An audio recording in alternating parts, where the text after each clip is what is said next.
हाँ, hello students. इस lecture में आज हम लोग डिस्कस करेंगे ट्रांसपोर्टेशन। और ट्रांसपोर्टेशन सबसे इम्पोर्टेंट लाइफ प्रोसेस का सबसे इम्पोर्टेंट कंपोनेंट है, जो एक कंपोनेंट को दूसरे कंपोनेंट से कनेक्ट करने का काम करता है। ठीक है, उसमें भी इसके दो सेक्शन हम लोग हैं देखेंगे। पहला है ट्रांसपोर्टेशन इन ह्यूमन बींग्स और सेकेंड है ट्रांसपोर्टेशन इन प्लांट्स। सबसे पहले हम लोग स्टार्ट करेंगे ट्रांसपोर्टेशन इन ह्यूमन बींग्स।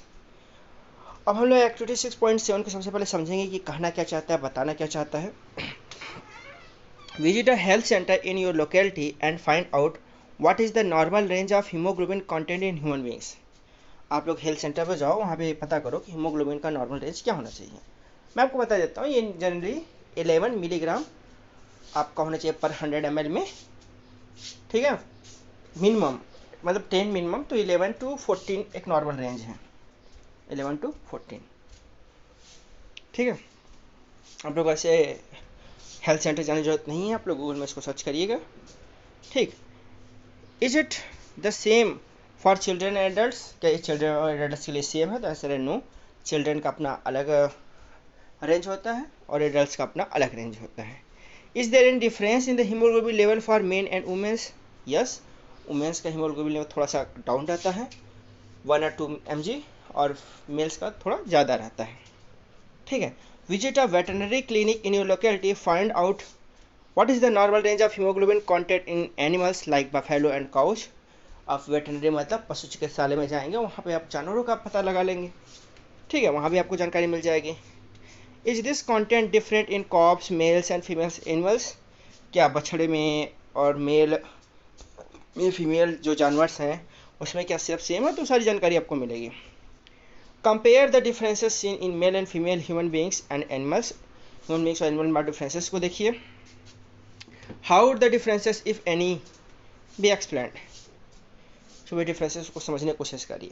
ठीक है, वी हैव सीन, ये आप लोग की एक्टिविटी है, आप लोग अपने से करिए, चाहे वो नेट की मदद से करिए, चाहे आप लोग अपने लोकेलिटी में, चाहे वेटनरी मेडिकल में चले जाइए, चाहे वो आप नॉर्मल लोकेलिटी हेल्थ सेंटर चले जाइए। We have seen in previous section that blood transportation, food, oxygen and waste material in our body, जो blood होता है वो क्या क्या ट्रांसपोर्ट्स करता है? Food, oxygen and waste material. In class 9th we have learned about blood being a fluid connective tissue, वो connective tissue है। Blood consists of a fluid medium called plasma in which the cells are suspended. Blood के पास क्या होता है? Fluid content, जिसको हम लोग क्या बोलते हैं? प्लाज्मा, जिसमें जो सेल्स होते हैं वो सस्पेंडेड रहते हैं। Plasma transports food, carbon dioxide and nitrogenous waste in dissolve form.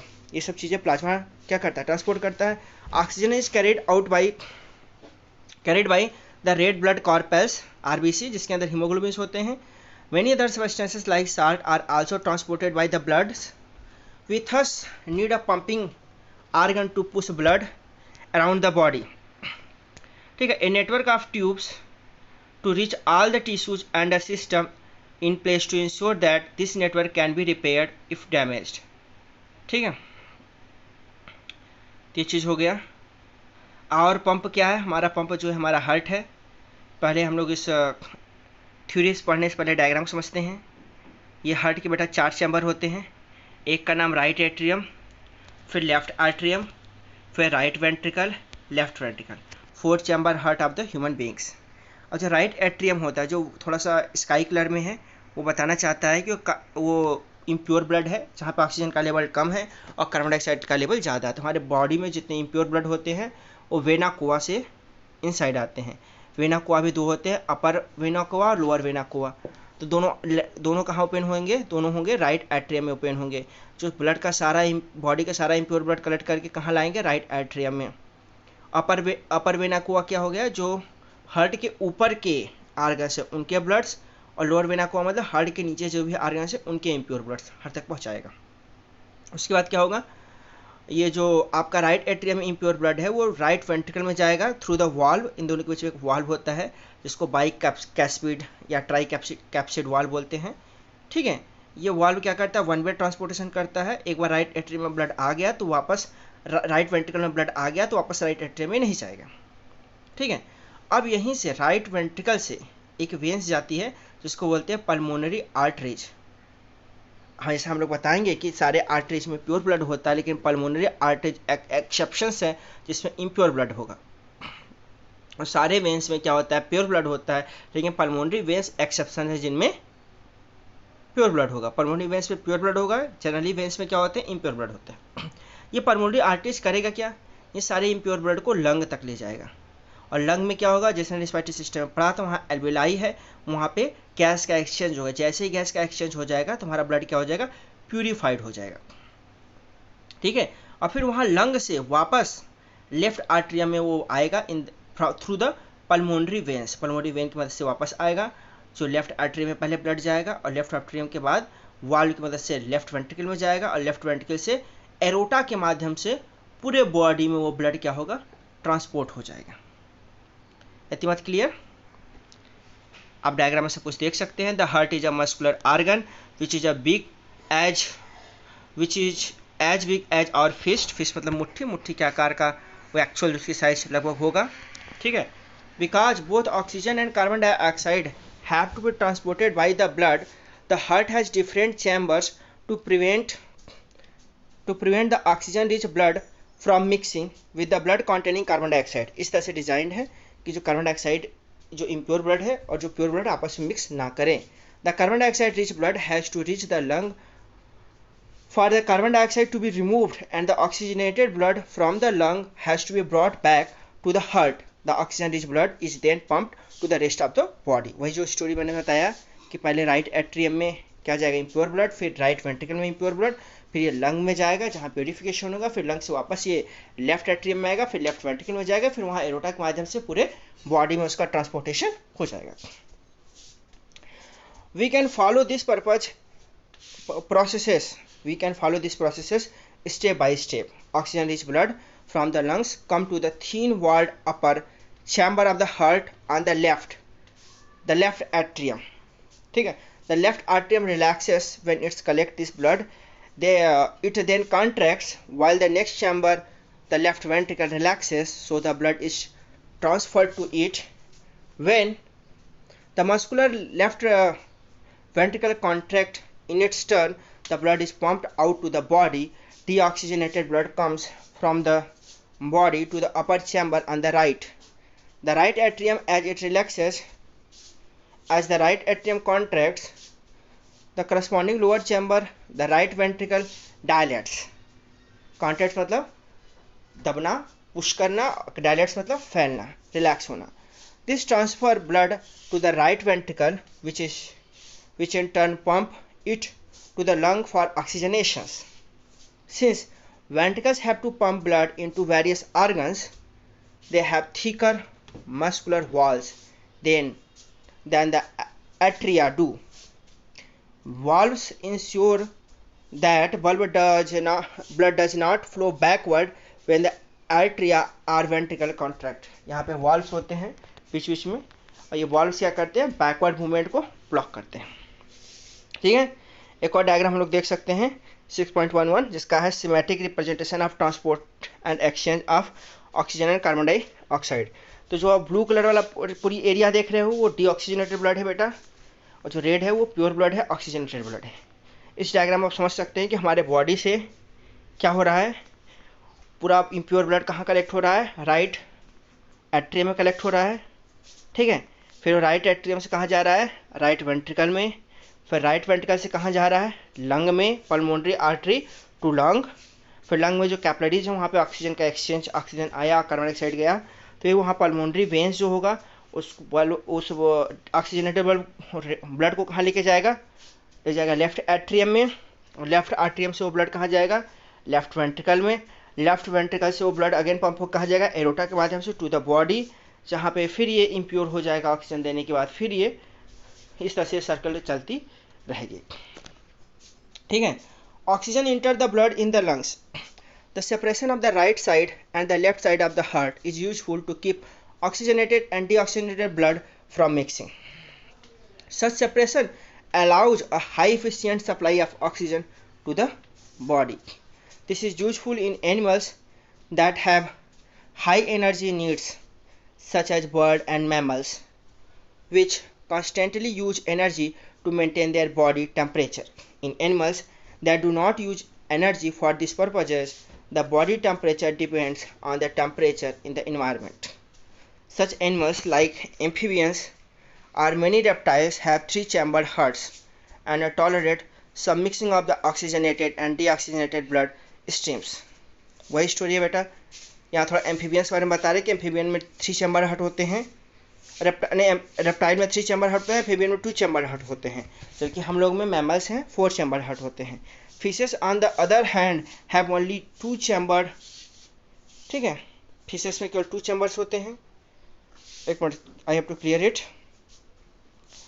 This is useful in animals that have high energy needs such as bird and mammals which constantly use energy to maintain their body temperature. अच्छा, जो mammals होते हैं, birds होते हैं, aves and birds, उसमें 4 chamber heart होता है. इस तरह का मैकेनिज्म होता है. In animal that do not use energy for this purposes, the body temperature depend on the temperature in the environment.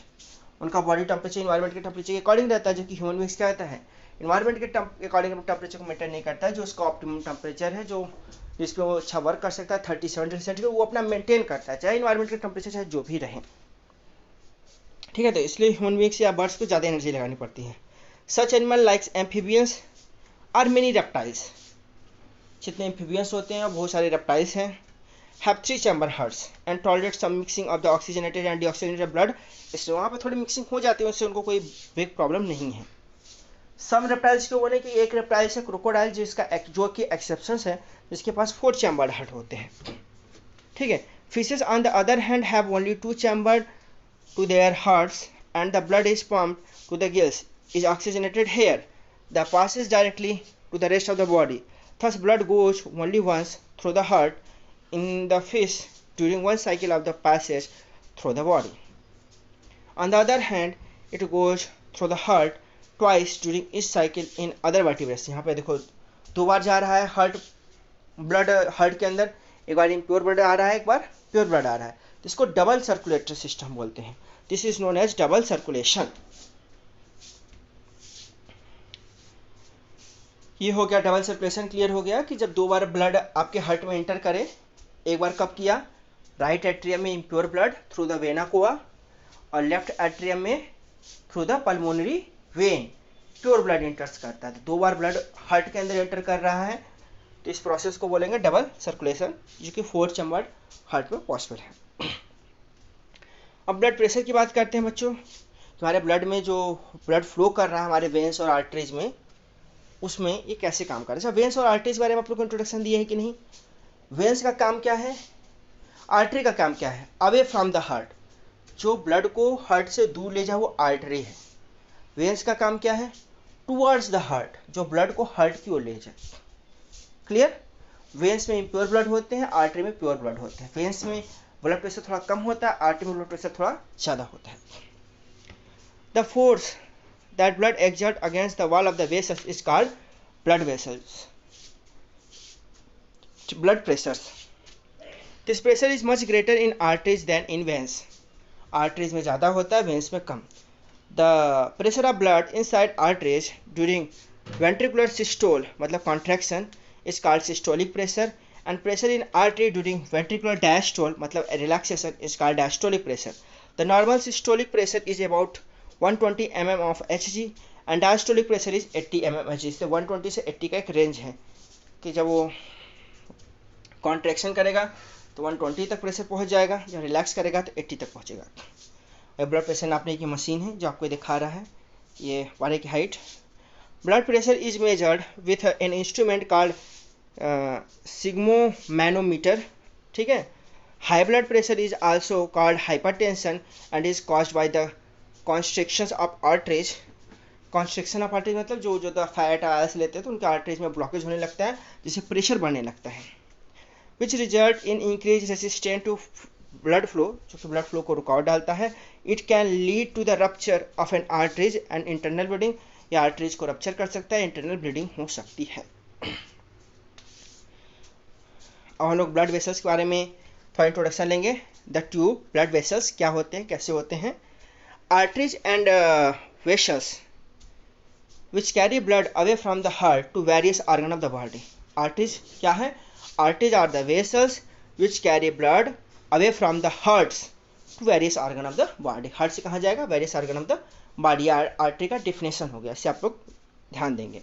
Since the blood emerge from the heart under high pressure the arteries have thick elastic wall, इसका मोटा और elastic wall होगा। Veins collect the blood from different organ and bring it back to the heart. Veins का काम क्या है? Different organ से again blood को कलेक्ट करके वापस हार्ट की ओर लेकर जाता है। ठीक है। They do not need thick wall, उनके थिक वॉल नहीं चाहिए, because the blood is no longer under pressure, blood में कोई प्रेशर नहीं है। Instead they have valves that ensure that blood flow only in one direction, ऐसे बीच बीच में वॉल्व्स होते हैं कहीं ब्लड वापस दूसरे डायरेक्शन में फ्लो करने लगे, एक ही डायरेक्शन में बढ़े। ठीक है। On reaching an organ or tissue, the artery divides into smaller and smaller vessels to bring the blood in contact with all the individual cells. Artery बाद में डिवाइड होते होते कैपिलरी में कन्वर्ट हो जाता है, मोस्टली वो सारे सेल्स तक पहुंचाने का ब्लड काम करता है। The smallest vessels have wall which are 1 cell thick and are called capillary. जो सबसे स्मॉलेस्ट वेसल्स हो जाएगा वो कैपिलरीज है, सबसे पतला होता है। Exchange of material between the blood and the surrounding capillaries, exchange of material between the blood and the surrounding cells take place across this thin wall, मतलब capillaries के through. The capillaries then join together to form veins that convey the blood away from the organ or tissue. देखो arteries ही आगे छोटे छोटे भाग में टूटते टूटते क्या होता है? कैपिलरीज में कन्वर्ट होता है, फिर कैपिलरीज आपस में जुड़ते जुड़ते क्या बन जाता है? वेन्स बन जाता है। और जहाँ कैपिलरीज है वहीं पे गैसेस का एक्सचेंज टेक प्लेस होता है। उसके बाद मेंटेनेंस ऑफ प्लेटलेट्स, आप लोग सुनते होंगे जिसको बुखार आ जाता है, डेंगू हो जाता है, आजकल कोरोना काल में प्लेटलेट्स काउंट डाउन हो जाता है। लोग कहते हैं पपीता का रस लो, पपीता के पत्तों का, ताकि आपका प्लेटलेट्स काउंट नॉर्मल हो जाए। तो वही मेंटेनेंस ऑफ प्लेटलेट्स के बारे में बात कर रहे हैं। What's happen if this system of tube develop a leak? Think about situation when we injured and start bleeding, naturally the loss of blood from the system has to be minimised. तो आपको चोट लग जाता है तो blood flow करता है, platelets का काम होता है ये ब्लड को क्लॉट करना, ताकि ब्लड का फ्लो ज़्यादा न होने पाए। In addition leakage bound lead to loss of pressure which would reduce the efficiency of the pumping system. To avoid this, blood has platelet cells which circulate around the body and plug these leak and helping to clot the blood at this point of injury. इतना ही काम है platelets का। उसके बाद हम लिम्फ्स को समझते हैं। ब्लड तो जानते हैं, लिम्फ्स थोड़ा नया टर्म है जो कि हमारे इम्यूनिटी सिस्टम को क्या करता है? इंक्रीज करने में हेल्प करता है। हमारे इम्यूनिटी सिस्टम का ही हिस्सा होता है ये, जो ब्लड के साथ साथ रहता है near about. There is another type of fluid also involved in transportation. This is called lymph or tissue fluids. Through the pores present in the wall of the capillaries, some amount of plasma, protein, and blood cells escapes into intercellular space in the tissue to form the tissue fluid or lymphs. क्या कर रहा है? Through the pore present in the wall of the capillaries, जो capillaries में pores होते हैं, some amount of plasma, protein, and blood cells escapes into intercellular space. उसमें से निकल के कहाँ पहुँच जाते हैं? इंटरसेलुलर स्पेस, मतलब दो सेल्स के बीच में जो स्पेस होता है। In the tissue to form the tissue fluid और लिम्फ्स, यहीं से वो क्या करते हैं? लिम्फ बना देते हैं। मतलब लिम्फ क्या एक्चुअली ब्लड का पार्ट ही हो, जो ब्लड से अलग होकर कैपिलरीज के थ्रू एक अलग से लिक्विड बनाते हैं, जो होता है lymph. It is similar to the plasma of the blood but colourless and contains less protein. ये प्लाज्मा जैसा होता है लेकिन कलरलेस होता है और उसमें प्रोटीन भी कम होता है। Lymph drain into lymphatic capillaries from the intercellular space, क्या होते हैं? इन लिम्फेटिक कैपिलरीज के थ्रू इंटरसेलुलर स्पेस में फ्लो करते रहते हैं। We join to form large lymph vessels, जो ज्वाइन होकर लार्ज लिम्फ वेसल्स बनाते हैं। That finally open into large veins, जो लार्ज वेन में ओपन होता है। ठीक है। Lymph carries digested and absorb fat from intestine and drain excess fluid from extracellular space back into the blood. ये कहते हैं फैट मॉलिक्यूल्स को भी फ्लो कराते हैं अपने साथ में, और वापस ये बाद में क्या होते हैं? ब्लड में कनेक्ट हो जाते हैं। तो इस लेक्चर में हम लोग यही डिस्कस करेंगे। ट्रांसपोर्टेशन प्लांट नेक्स्ट लेक्चर में डिस्कस करेंगे। Thank you, all the best.